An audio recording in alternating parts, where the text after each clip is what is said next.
Okay, so today we're welcoming in Seshi from Seed Creative. This is Seshi's second Zoom interview with Interiors Insider, a wealth of knowledge. And today I really want to pick Seshi's brain about the client experience, elevating the client experience, and just really talk about how you go about doing that for your own business. And maybe, just getting some ideas on, how you've actually created this amazing waitlist. And I just saw that you are on your Instagram now taking bookings for 2024. So you're fully booked for 2023. So welcome, Seshi. Thank you so much for being here today. I appreciate it. Thank you so much, Kylie. Thank you so much for having me on and for asking me back again. It's just, just a real privilege to come on and just share anything I can with your beautiful community. Yes, I'm sure they're going to soak this all in. They're going to be loving it. They're going to be loving all the parts of it.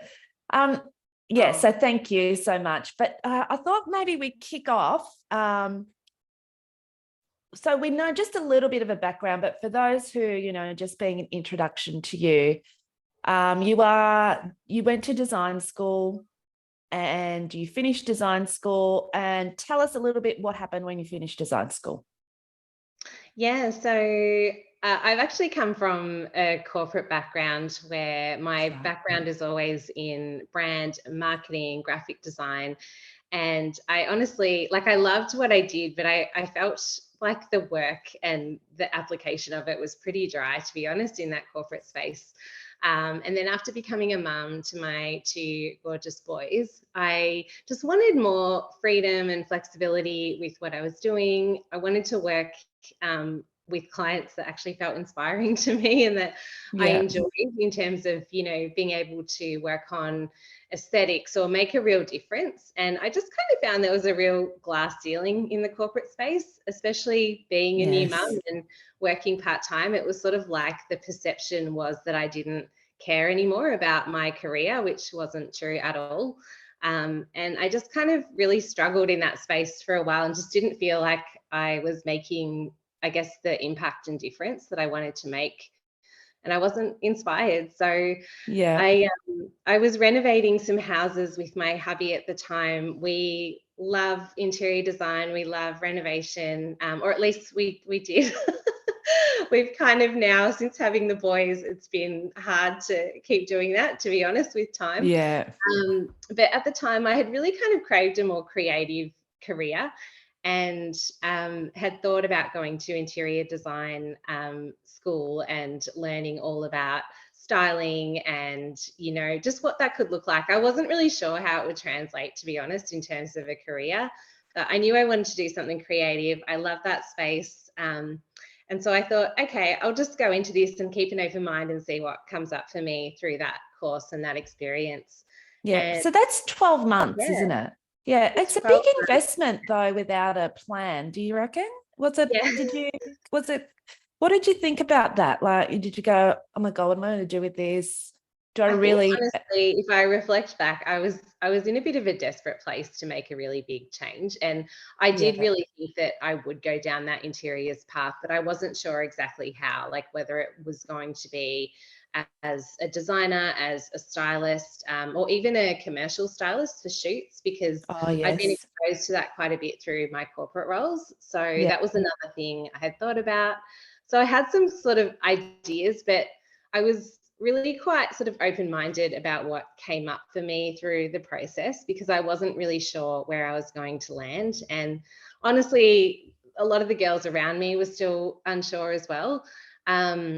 And it was just that kind of sense that we all wanted to make a change and do something for ourselves and do something different and something creative. So I went through that course, and it was in the module that was all about building your own brand presence and creating a website for your business and sort of naming your business and thinking about what that would look like, where, I don't know, something just clicked for me. And I mean, that was already something I enjoyed doing, and that was my background.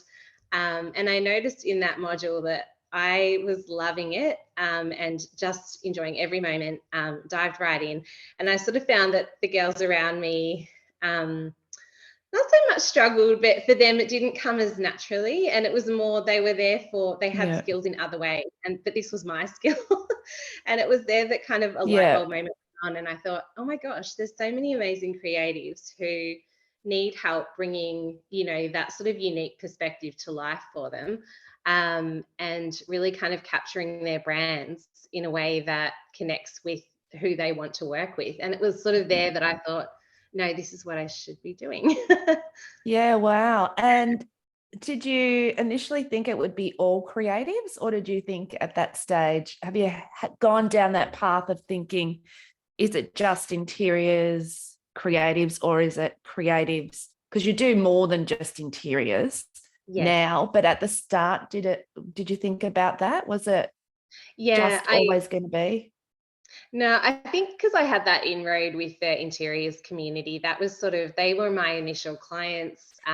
They were my initial support system, and Yeah. that was where I started. But I did know that I also really, because when I was in that corporate space, I actually worked for a packaging company, and I was really kind of exposed to, and honestly really kind of troubled by how much waste was going on, and a lot of the kind of bigger environmental issues around all of those things. So for me, sustainability and working with ethical businesses was something that was really important, to do and to be mindful of. And I really wanted to help businesses like that as well to have a Yeah. voice and to stand out. So Yeah. that was another. Have you noticed the shift in that Yeah, too? Have you yeah, noticed the big shift absolutely. with who you're working with?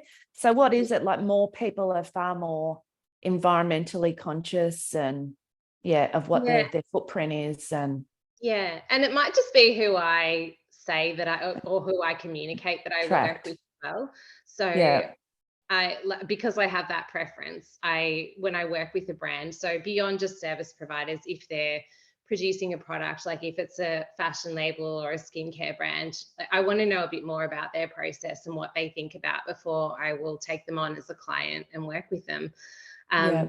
Just because I want to know that they have the same value system that I have, and they care about those things, as well. So yeah, if we Yeah. have that matching value system, then it's going to work really beautifully. Otherwise, I might not be the right fit for them as a For designer. them. Yeah. Yeah. So at the start, when you first moved into this part of like getting people's brands aligned to their businesses, did you go in just wanting to do ethical, or did you just take anyone at the start? How did that sort of progress to, or has it always been ethical? It's always been. So when you asked me to come on and talk about this topic, it was actually really hard for me to kind of narrow down some sort of key things that I've done that have set up my business in this way. But one of the main things I sort of kept coming back to was, from the start, I decided to niche down. Yeah. And I would honestly say I think it's been one of the best decisions that I've made, because it's brought in the kinds of clients that I feel really passionate about working with. It's also kind of allowed me to get really good at specific types of industries and know them really well, and know what works, what doesn't work, rather than being kind of spread across so many different things and not really being an expert in any one thing. Yeah.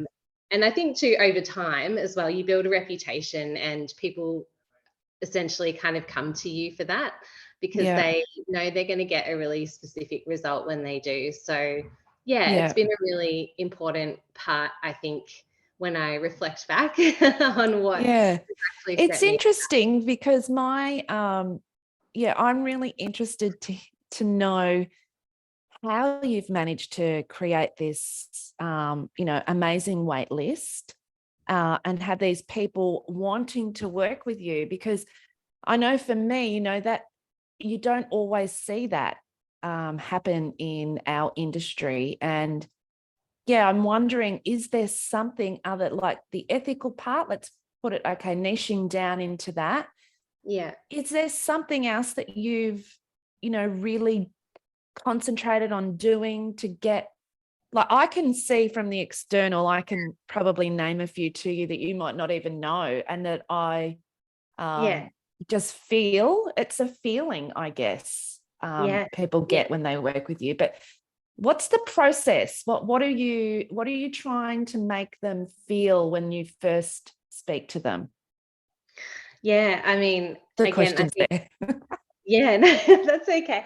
I think that, really when you asked me to come on and chat about this, as I said, I sort of struggled to sort of put it all together in like a Pinpoint it. little package in a way, because I feel like the answer is so kind of nuanced and there's a lot to it.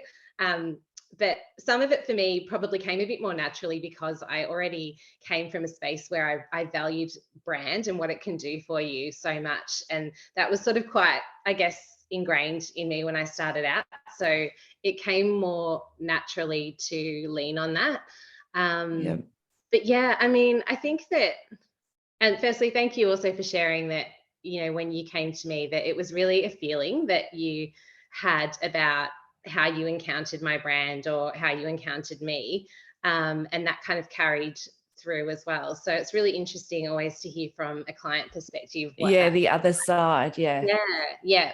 But yeah, for me, I think it was really having from the start as well, apart from niching down and having sort of certain clients that I would work with, and not really kind of, I guess, straying from that, even when, at the start, obviously, you don't have a full wait list of clients. You might not have people lining up to work with you just yet. But when you do, make sure that they're the right fit and that they're going to elevate your portfolio and, really just, I guess, keep you true to why you started. And over time, that builds and builds and builds. So from Yeah. there, I really kind of had to think about, I guess, when I was starting out, how did I want to build a business? And did I want to sort of feel the way that I felt in my corporate job? Or did I want to kind of carve out a really kind of different space for myself?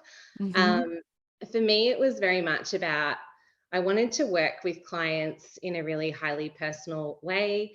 I wanted to be able to have the time and space for each project to really kind of, yeah, just put in that sort of deeper work with each client and create something that felt really valuable for them and that was actually going to work for them, in that industry, in that space.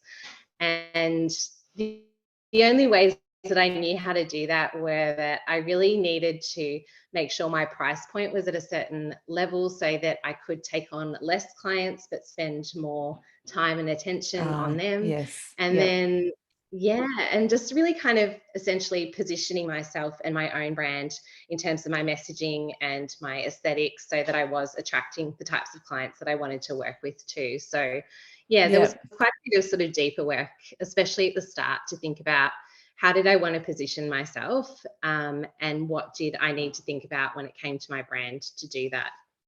Yeah. And it's I think some people think that it just happens, but it is quite strategic in terms of, okay, how do I want to make my client feel?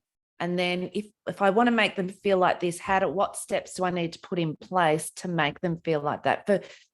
For me, even your tone of voice is very calming, and it's intriguing almost, like you want to find out more, and yeah, Oh, you want to get more out, see what else is inside of there. Like when you get a client at the start, what's the first thing that you want them to feel with you? What are you aiming to get from them or give them? oh, I love that question. Yeah, I've thought about this a lot as well. For me, it's always been right from the very start. It's always been really important that every client that I work with feels like my only client. Yeah. And that's the kind of level of love and care that I want to pour into every project. Because I started this because I had that passion to help other creatives, other women, and just other people that, really kind of wanted to put beautiful, ethical products into the world. And so for me, I want them to feel when they come to me that there's a very high level of personal care and attention. And yeah, whether or not I have them or I'm juggling a few other clients at the same time, it's always been really important for me to go the extra mile so that they feel special and they feel like I am invested in their business, because I am. Yeah. And what's yeah, something that you'll do? What's an action that you'll yeah, take to like, make them how does feel that that? work? So some of the main things I do are, so when I have an initial intro call with a client, although I do say, excuse me, that we typically will talk for about 20 minutes or so, I find that, especially when the conversation's going really beautifully and there's a really nice flow, I have always been really generous with my time, and I will never sort of cut someone off if I feel like a conversation is flowing beautifully and we've got a great connection, and they can feel that, that level of care that I am showing, especially in that initial call. Yeah. You want to show them it's not just about money, it's not about the bottom line, it's really very much about making someone feel heard and seen, because when we are working on their brand, or when we're, as an interior designer as well, you're going into people's homes, it's very personal. And when they feel that connection with you and they understand that you actually do care and you're going to spend the time getting to know them and pulling out what's most important to them, I think that's where that trust is really kind of built from. And Yes. for me, Okay. I've kind of often heard, so this kind of leads on to something else I'd love to chat about, but Yeah, sure. that feedback, just general feedback from clients, where they will say to me, I was talking to a couple of designers, and you might not have been the cheapest necessarily, but what I felt when I spoke to you, I just knew that you would get, XYZ result for me. And I just felt really connected to you. And I felt like you cared about my brand. And they'll often end up, increasing their budget or stretching themselves to work with you, because you no longer kind of play in that space where you're competing based on price. It's about essentially setting yourself up so that people come to you for you and what you bring to the table, and price really has very little to do with it.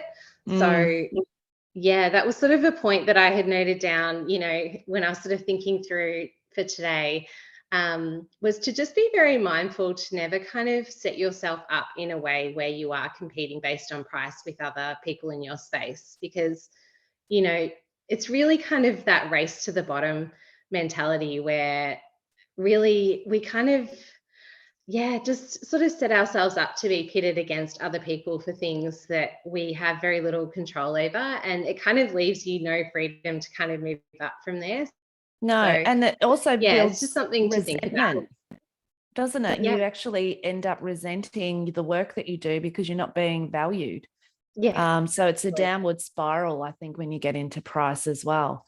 Have Yeah. you noticed any flattening with the current market in terms of economics, the cost of living? Have you noticed, has that affected your business at all?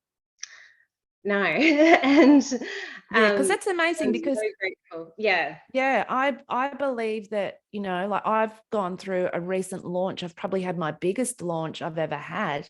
Yeah. And I too believe that there's still, there's still a lot of people going to Europe and traveling. And Yeah. I think there's definitely people that are doing it tough. I don't don't want to downplay that. But Yeah. I think when you're attracting, had you had to pivot to get to that, or has that client always had more? It's probably been no different to you.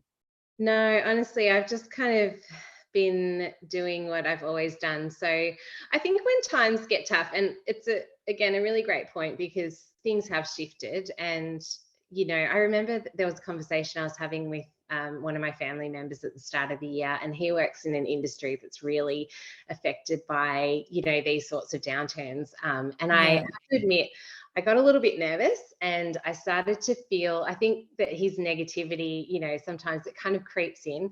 Yes. It's something that I've always been really mindful of, just because it is me, and I don't have a full team I have contractors that I work with, but I don't have a full team of people to bounce ideas off to keep me sort of high in terms of how I feel energetically, my mindset, and all of those things. So for me, it's always been really important to make sure that I do keep my mindset really strong when it comes to running my business. The more, I know it sounds a bit wishy-washy, but it's really important, because I noticed that energetically, when you are out of alignment with your business or you're coming from a place of fear, it always translates into what's going on. Because Yes. your business is you, Yeah. and the energetics that you bring to your business are really important. So just try to keep your mind in a really kind of sharp place, whether you need to kind of invest in someone like yourself, like a coach, to really help you to keep your mindset sharp, and sort of keep your eye on the bigger picture. Or you need to be listening to some beautiful podcasts and things that keep you inspired. Just try to Yes. get out of the negative and focus on what could go right and Yeah. what will go right. And I find that because I don't really kind of dwell in that That space, space. and Yeah. I just don't listen to it. I don't really subscribe to it. I don't even Yeah. watch the news to know what's going on, because I don't Yeah. want to be dragged See, into that space. we're so similar like that. I'm Yeah. always telling you, I don't watch the news. I would never, ever watch a current affair. Like my mum will come over and she'll be just like, did you hear this? Did you hear the current affair? Did you hear? And I'm just like, no, don't even, I don't want to be ignorant or arrogant, about it. Yeah. But yeah, at the same time, I'm really protective with my energy as well. If I feel that it's, there, the scarcity is there, I'm just like, no, I feel like I want to keep myself elevated, my energy high. Yeah. The same. I don't subscribe to it. I'm just like, no. No, my No. mum's the same. She'll send me articles, and I've actually told her to stop because I can't. I know It's they think really, that your head's in the clouds, but it's actually, it yeah. works. Your business and your life. It works, doesn't it? I think if people feel that if you are in a bit of a downward spiral, people are going to feel that, and Yeah. it just doesn't feel good. It's not a good place. And why Yeah. would they buy into that? Why would they have confidence in you if that's what you project as a business owner? Yes. So, Yeah. as And I know, it sounds, yeah, people are not so wishy-washy. intuitive, aren't they? They can Yeah, that's smell it. right. Yeah, You can actually tell when someone's, not, you're not in the same vibe or whatever. So your mum, you said to her, stop, mum, don't do that anymore. I just do the same to my mum as well. I'm just like, no. I'd rather look on the positive than the negative, half full, not half empty, just yeah, constantly. yeah. I don't know how they breed us, really, these mums. Like, it's my mum will often say to me, I don't know where you came from. Yeah. Because it's so I mean, different. yeah, I mean, I think it's so important, and that I really do notice a massive difference when I keep myself, just in that more positive state of mind, and that abundant sort of state of mind, rather than kind of spiraling into this kind of fear that, oh my gosh, it might all go away, or Yes. because it's never happened. So Yeah. And you why just go to that attract place? more, you attract what you think. It's just Yeah, logical, isn't it? So, yeah, it is. yeah. So, okay. So you make them feel like they're the only people that you are dealing with, which is, I love that. That's amazing. I think you're very good at making them feel heard. You really do listen. Is it a big part of your onboarding, I guess, to talk less, listen more? Like, have you got do you give them prompters? How are you doing that to make them feel Yeah. really comfortable quickly, I guess? Yeah, I mean, I think that from the start, always being generous with my time and giving Yeah. them the space to really talk and to hear them and to listen, has been really kind of, I think, one of the things that creates that environment of trust and connection, from the start, and that trust that I'm going to be able to interpret what they want for their brand and their business, and that I'm the right person to execute that. So apart from that initial discovery call, when I was starting out too, I remember that I made a really kind of, I guess, a real point to sit down and map out how my client journey was going to look, and how do I create less friction along the way for my client as we work together. How do I Yes. make it fun? How do I make it feel special? Like, what are some extra things that I can do along the way that just make my client feel basically really loved on and special? Because when they feel good about the whole journey and the experience, they're going to feel great about what you produce for them as well, because there's that sense of like, you have that real sense of connection to something that's been created when you had a really positive experience around it. And on the flip side, if you were to work with someone and you might like what they did as an end result, but if the whole experience was terrible, you'd probably have some pretty kind of, I don't know, just meh feelings about what was created. Yeah. So I think that a lot of it kind of comes down to just that process, and it looks different for every business, and I guess depending on what you do and how you do it. But I remember just kind of really mapping out what it was that I needed from them at every step, what I could do that would make a difference. So I always allow some of the key things I do is I always allow more time on calls to really dive deep and get to know my client well. And I will never cut someone off, as I was saying before, if we're in a really good flow, in a good place.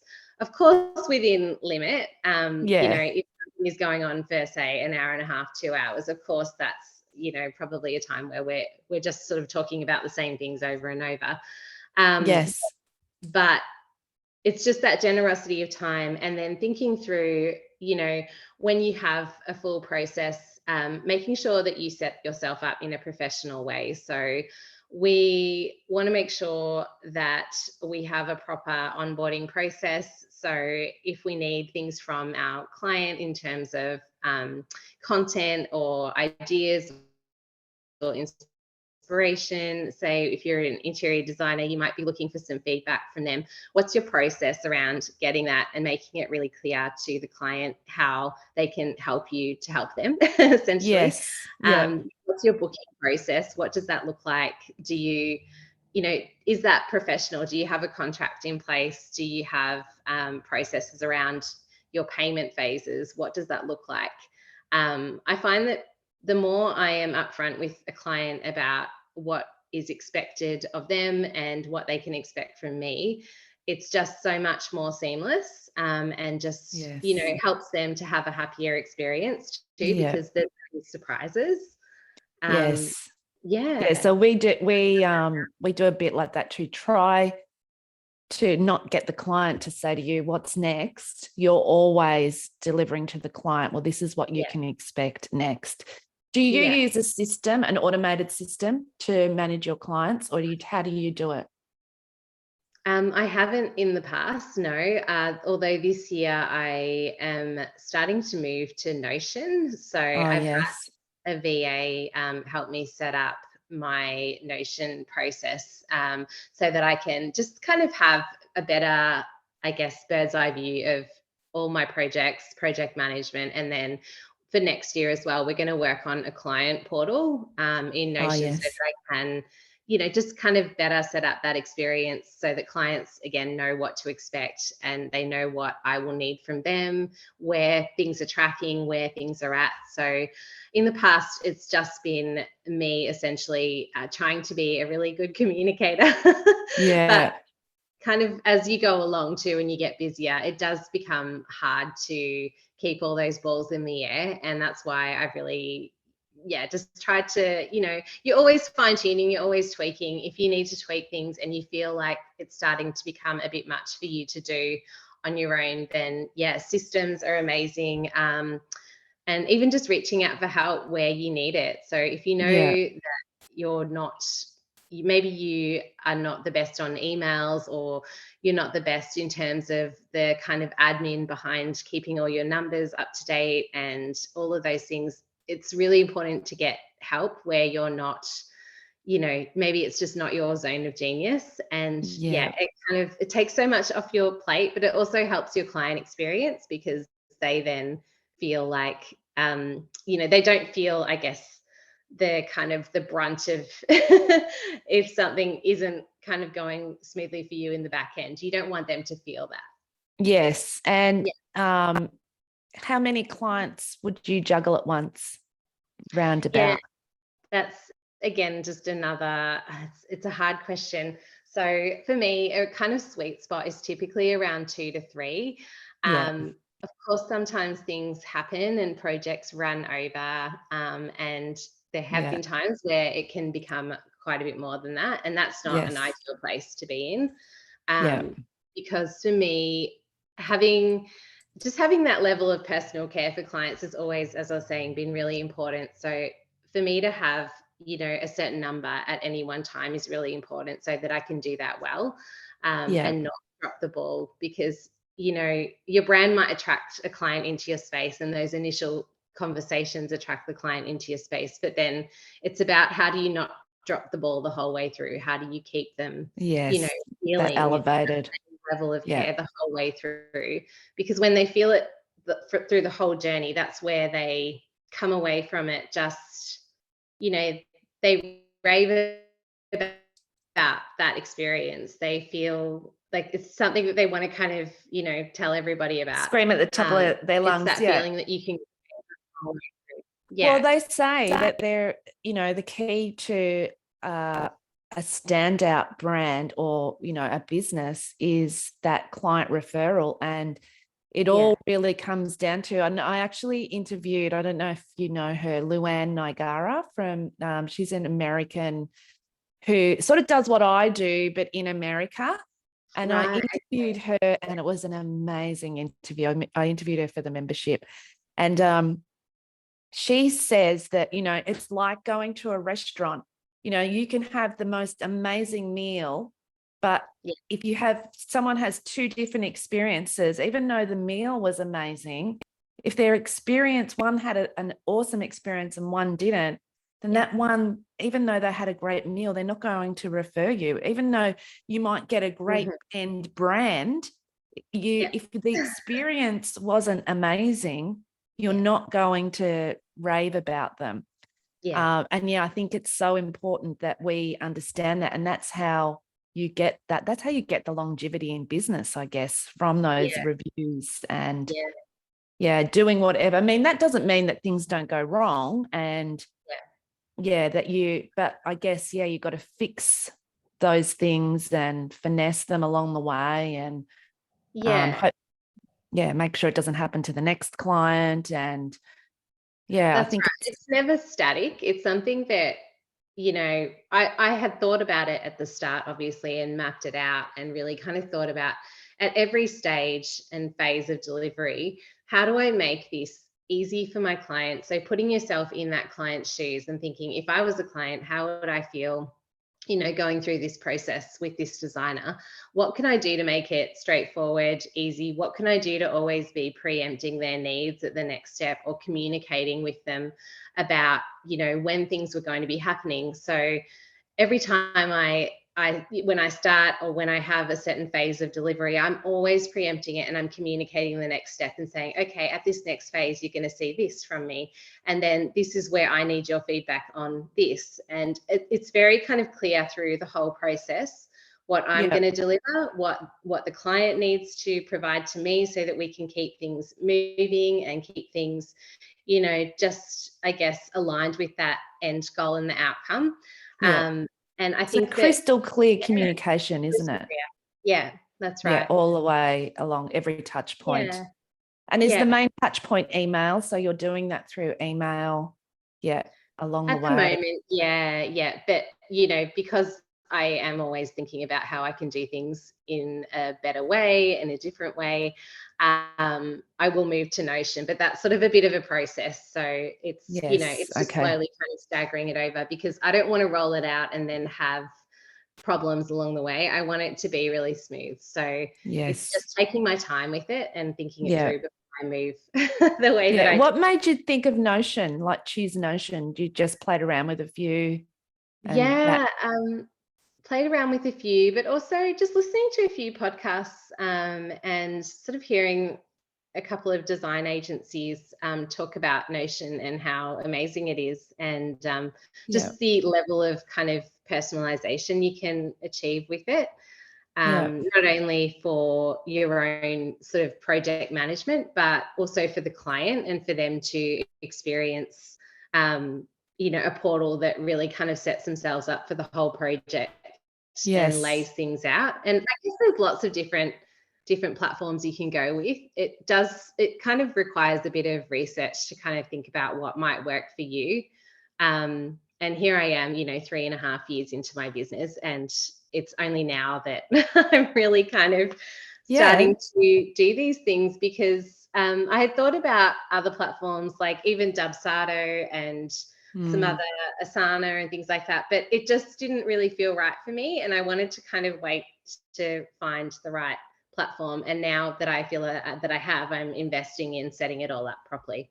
Yeah. And you're outsourcing to help you get that done. And has that been a part of the journey, outsourcing, as you, like you mentioned that you have contractors?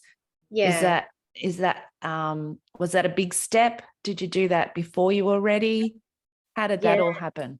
I don't think you ever feel ready to outsource, especially because our businesses are our babies and they're so personal to us. Yeah.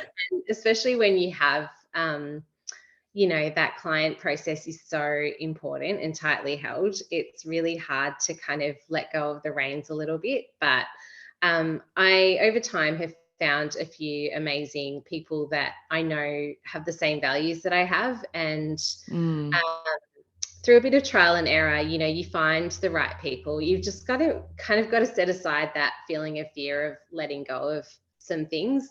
Although I have processes in place that really kind of make sure that I'm still overseeing what's being put out and making sure that it still is aligned with what I would want Seed to, to kind of have out there as our work. So there are those sort of, just checkpoints and things that I'm doing to make sure that that work is still going to be of the same quality.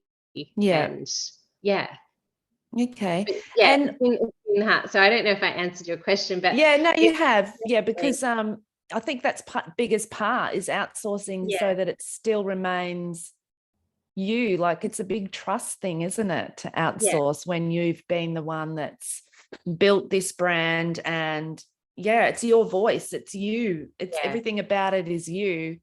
I feel like you need to be really careful too. But at the same time, it's a part of growth. Like, we have to do this because otherwise we just stay stagnant and we don't grow, which leads me to ask you, how do you keep relevant in your industry? That, you mentioned podcasts. Is there something like, are you constantly making sure that you're at the top of your game? How do you do that? Again, just another awesome question. I think it's really, again, just so, there's so much to it. For me, I love to, I think because I'm just that eternal student, I'm always looking to kind of learn. So for me, it is things like podcasts. It's, getting help beyond myself. So whether that is through a coach, or getting help from contractors, so that I have some space to actually play and explore and stay in that creative space, because it is really easy to get bogged down in the day-to-day of your business and not really have time to think about where things are moving and why they're moving in that way. But I love to kind of give myself a bit of creative space every so often to just have a look around at what is going on, look at other brands, look at just explore on Pinterest, explore on sites like Behance, which is a design site, and just look at trends and look at where things are moving. And I'm really honestly quite naturally fascinated by other brands and how they have built what they've built. So I find it really... Me too. I find it so intriguing. Like, what I'm intrigued with lately is Tesla. How they've created this brand that people want. And more so, I know of people that have bought the car without even test driving it. They haven't even gone and had a test drive, but he's created this brand. And the younger generation, he's actually created a brand that feels more luxurious and expensive than what it actually is. Yeah. It's what is the lightning in the bottle that, that you need to kind of capture as a brand, and, just that feeling that you can create for your audience that has them basically lining up and waiting to kind of buy anything that you put out, or line up to work with you. What is that lightning in a bottle kind of, formula? And I'm always really intrigued by what other brands are doing and how they kind of capture that. When you think about what they do, I kind of feel like there's a real through line with connection and storytelling. And that's always, if you think about like any brand that you are drawn to, Kylie, what is it about it that you're drawn to? It's usually not the product or service. It's just the feeling that they create. And it's the feeling that when you buy into that, what does it make you feel about yourself? What does it kind of translate? And that's always for me why I end up, why I'm hooked on certain brands, why I will pay more for certain things, even though I could get it cheaper somewhere else. It's just the feeling that I get when I buy it. So yeah, it's really kind of looking at that. And I love looking at other brands, and I'm just fascinated by that. So I think it's just really being that eternal student and looking in your industry and I think staying curious is a really key thing. I Yeah, love that. being I love fascinated. learning Yeah, too, and staying curious and dissecting things. Like I'm always saying to the ladies and get really curious and think about, why is that happening, or how can I do that yeah, differently? And well, you yeah, said then about lightning in a bottle. What's your yeah, lightning in the bottle? What do you feel like yours is for yeah. seed? Yeah, I think honestly, my lightning in a bottle is that I capture the lightning in a bottle for other businesses. Yeah. So it's really that sense of what does make a business special, what is the key thing that we're trying to get our ideal audience to connect with, and how do we do that through aesthetics and our messaging. And I think for me and my business, that's really been the kind of driving force, is that I want to be able to help other businesses capture that feeling, Yes. and be able to confidently put it out there so that we can build a brand that, is so much deeper than just a logo and some colors. Brand design is so much bigger than that. It's really about building a personality, and, building something that is going to feel connected to those people that you're trying to speak to the most. So for me, I think that's my lightning in a bottle. But I think it is too, always, because you yeah, have this amazing ability to make someone feel special. You feel listened to, you feel heard, and then you go and create this extension of them almost, and who you can put into words and pictures what that person needs to attract their audience. And I think that's a real skill. Like that's the yeah. amazing, that is your lightning in the bottle too, I think. Yeah, which is the same Oh, thing. You do capture that. And I'm just trying to think back to when I first saw my branding come back from you and how I felt. I just remember going, oh my God, this is exactly how what I wanted to say to this is how I wanted it to look and feel. And no, but also I do remember feeling this is it was pushing the boundaries, which I also wanted. It yeah. needed to push the boundaries a little bit as well. I needed Mm. to feel slightly, I would never have chose that, but I love it. It's just it's so weird, that whole feeling, isn't it? It's Yeah. I guess what some of the words you hear people come back to you once they see your branding, like that you've done for them, they're Yeah. just all like, oh my God, this is amazing. I mean, thank you for saying that. That's really lovely. I That's was okay. so thrilled when you came back with your beautiful feedback. It just made my day. And it's really why I do what I do, and Yes. why I spend the time getting to know people up front, because I don't think I can create something that feels so personal to somebody without actually spending the time getting to know who they are up front. If I didn't do that, it just wouldn't connect. It wouldn't Couldn't land, connect. and I Yes. don't know how to design any other way. So I think that it's really that kind of meeting point between what you want and what you like, aesthetically, and what's actually going to attract your ideal client, your ideal audience. what's that meeting point? And some of the Yes. choices that I make, I guess, are designed to push you a little bit, because I want you to think bigger than just what it is that you prefer. I want you to think about, is this actually going to speak to somebody that I'm trying to bring into my space and trying to, just create that alignment with. So, I mean, some of the key things I think that I get when someone first sees a concept presentation come through for their brand is often along the lines of what you're saying, where it's sort of like, oh, it's what I was imagining, but there's so much more to it than what I even had considered. Like, there's a lot more detail. There's a lot more that is encapsulated in that than what I had even imagined. So it's sort of like, it's that level of where I thought it would be, but then there's all these extra layers that bring it to life. And that's probably the most common feedback I get, is just that they hadn't fully thought about all your documentation, like, your services guide, your pricing guide, like all of that, I think is just, what you produce in terms of the branding guide for a brand is amazing. Like, I print it off. I'm like to my husband, print this off in color. I think I've got it here still. And I refer to it all the time, like it's like it's here, look. It's my Bible. So good. Yeah. And I love it. I remember when we did it, when the colors, I was just like, I would never choose those colors.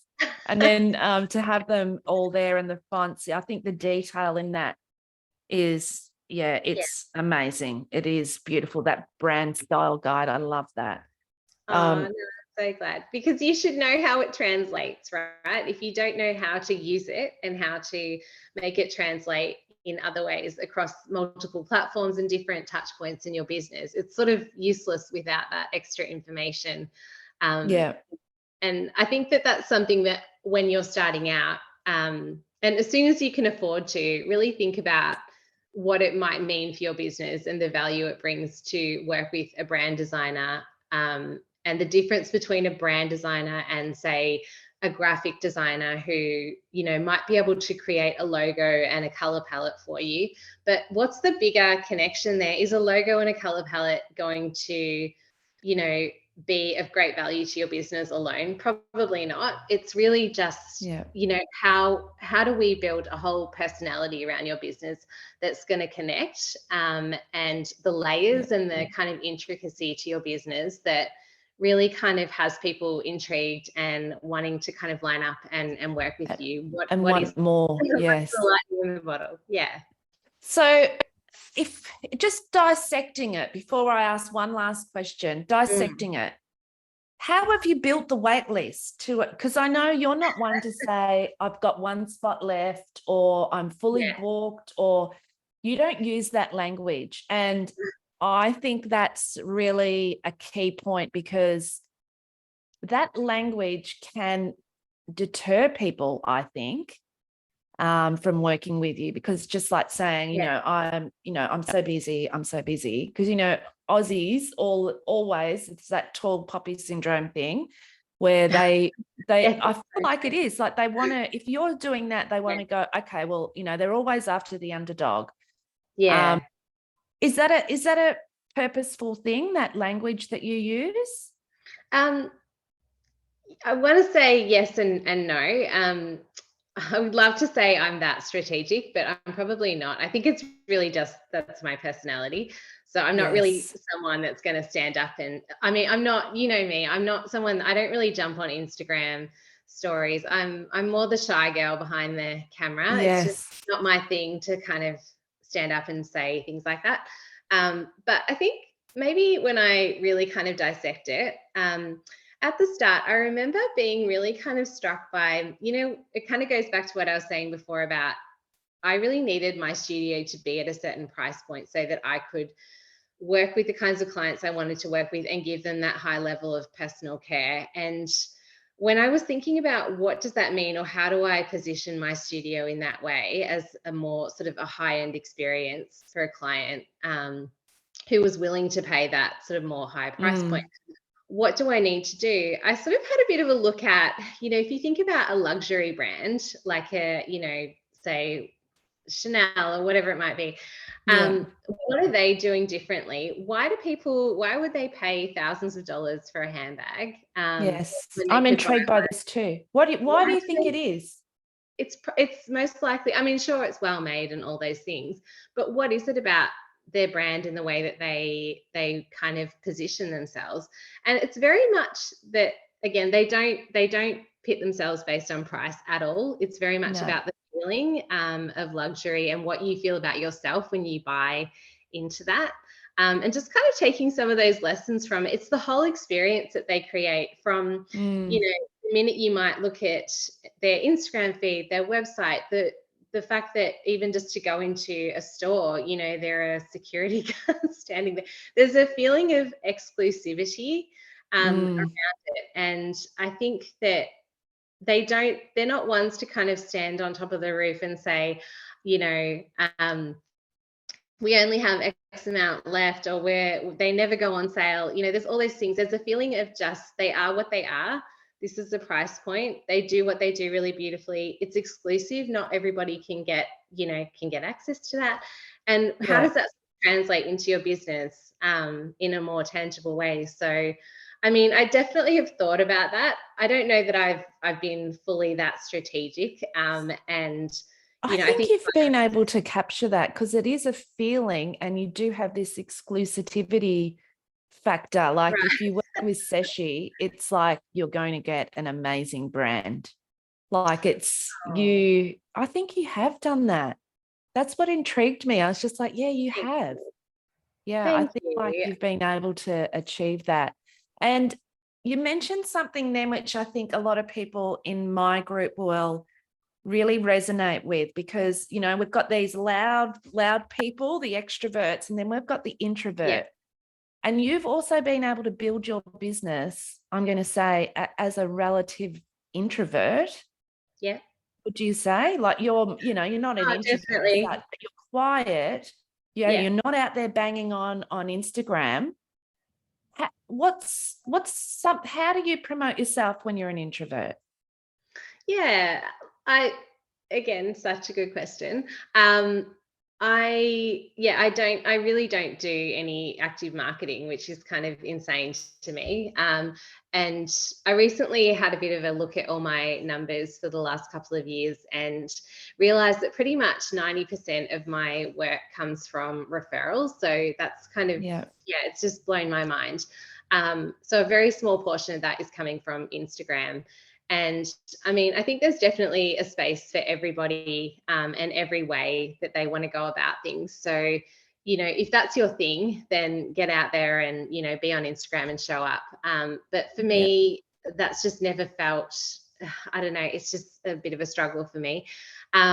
Where I'm much better at is that one-on-one relationship, just like I am with my clients. And I've got some really beautiful industry contacts that I've made over the years that I just pour a lot of love into, honestly. And I would anyway, because they're all just wonderful people, like yourself included, just wonderful people. And that's what you do, so well. It's that connection. Well, it's relationship building at the end of the day, isn't it? And if you can't do that en masse, then you've got to do it, on a level that feels right for you.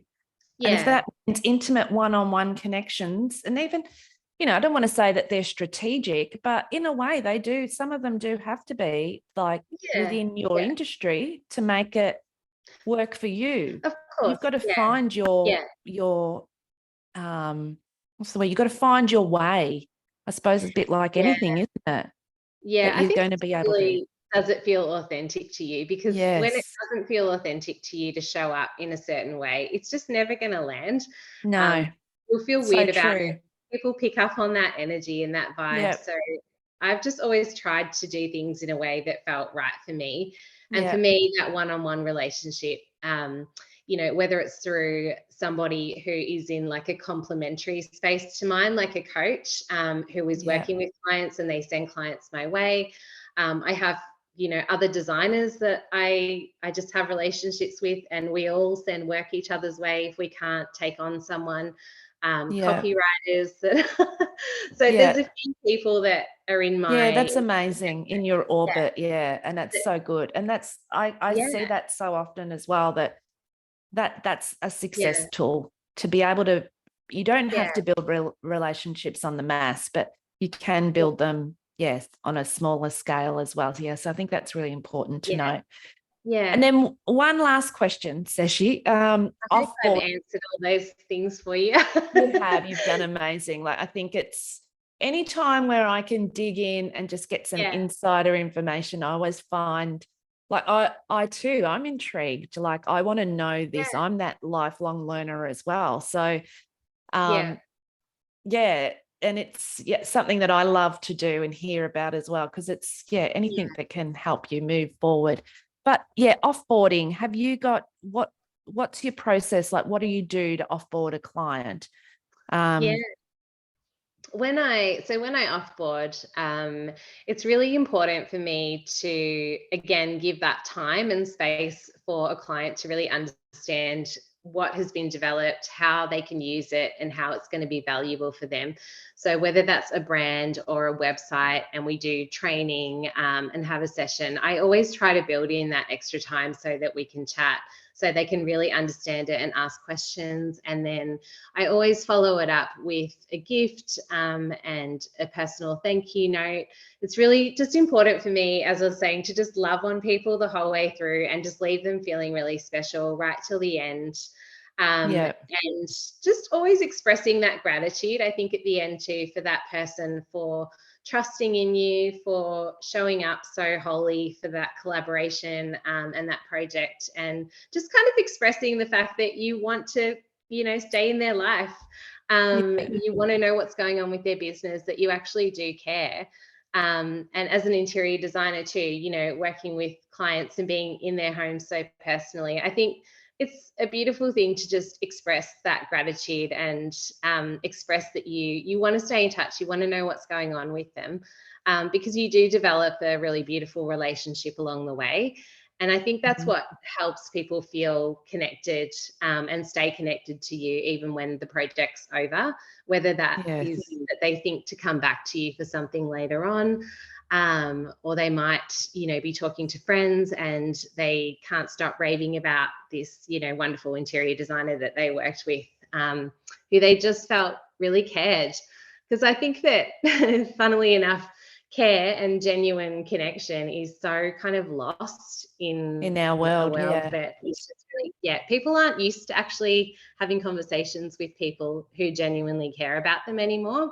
And it's almost a bit of a shock to them that someone actually is taking the time to listen and is interested it's in so them. true, isn't it? It's like, and even for someone to pass on gratitude is, I feel the people that do show gratitude, it comes back. Like it's magnetic almost, that like to tell a client that that they're special to you and you thank them for choosing you. How amazing is that? You feel good, they feel good. Like, exactly. Isn't that, that's what it's all about. True, and it's true. And often we feel that, but we're too scared to say it. Yes. So because I don't know, like you said, we've just got to that world where it's awkward, or it's, am I weak by saying I'm thanking you for working with me? I think you're actually strong. It's the opposite, you're. If you think about it, how would you feel if you worked with someone and at the end they said, you know what, I have loved getting to know you. I've loved working on this project. It's been such a highlight for me. And, I've basically loved every minute working together. I want you to stay in touch. I really care about you. I care about your business. How would you feel coming away with that message and that feeling? Like, I know I would feel really great. And it's genuine. It is what we feel about working with our clients. So I think that, there's nothing wrong with saying it. No. And I was saying this to one of the girls this week. She showed me, she had a cup of coffee and she wrote on her Instagram post, it was so nice to get this coffee. the guy in front of me, or the person in front of me in the Macca's drive-through, paid for my coffee. And I wrote back to her and I said, oh my God, I've had that happen to me once. And I said, yeah, it made my whole day. Someone just spent $4 or $5 on me and bought me my coffee. Now, it's not a lot to do. And I felt absolutely amazing. And she said, yeah, me too. And I said, so often I go to do it, like pay that favor forward, like do that to someone. And I said, and then I get all awkward and I feel like I can't do that because they might think I'm trying to pick them up, or, I've got, but then I'm like, we're silly. We're just do it and don't worry about it. Just tell them, or just pay for it and go, make someone else. Absolutely. I know. I had that too with, I went to buy lunch and my card, for some reason, I was using my hubby's card and he sits on his wallet and it was all bent and it wouldn't go through on the EFTPOS machine. And I was all flustered. There was a line behind me and the guy behind me just paid for my lunch. And I'm like, oh, I'm so, I felt so awkward about it. But I know. Well, how can I thank you? How can I pay you back? Give me your BSB number. I was just, but I felt so special. And I was like, how can I pay you back? He's like, don't worry about it. Just, pay it forward, like do it for someone else. And I just, you're right. It's such a simple thing when we just go the extra mile, or just, do something unexpected, and show that genuine care for someone else, even if we don't know them that well in that scenario. But I think it's always shocking to people because we live in such a kind of, I don't know, just a world where everyone's really disconnected. So sometimes and fast paced. It's fast paced, and something as simple as just actually being connected can be kind of shocking and refreshing to someone. I think there's a real need, or you would do yourself such a good favor if you spent like a day planning out, okay, what's my client process now? How can I make that like so much better?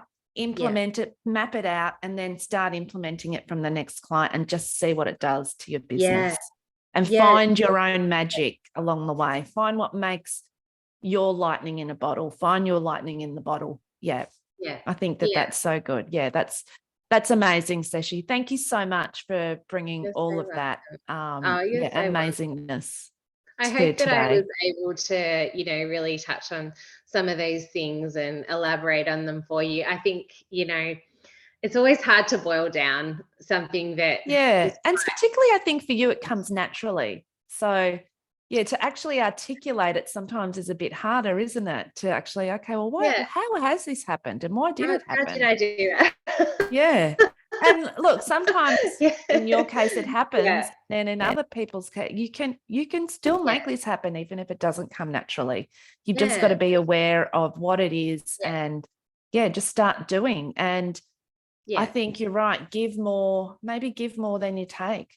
And the law of, I always go to say the law of reciprocity or whatever it is, but can never get the word out right. But it's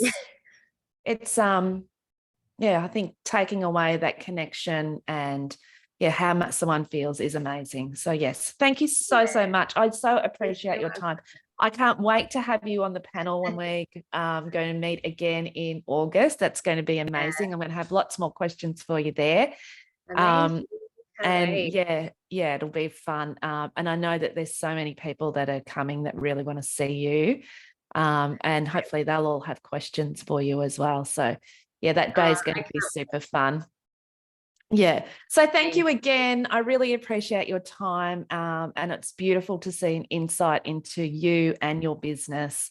And thank you so much for sharing that with us all. I really do appreciate it. Thank you, Kylie. I'm so excited to come in August. And I know it's going to be fun. It's going to be amazing. Thank you for having me. Thank you. Oh, thank you. Okay, I'm going to press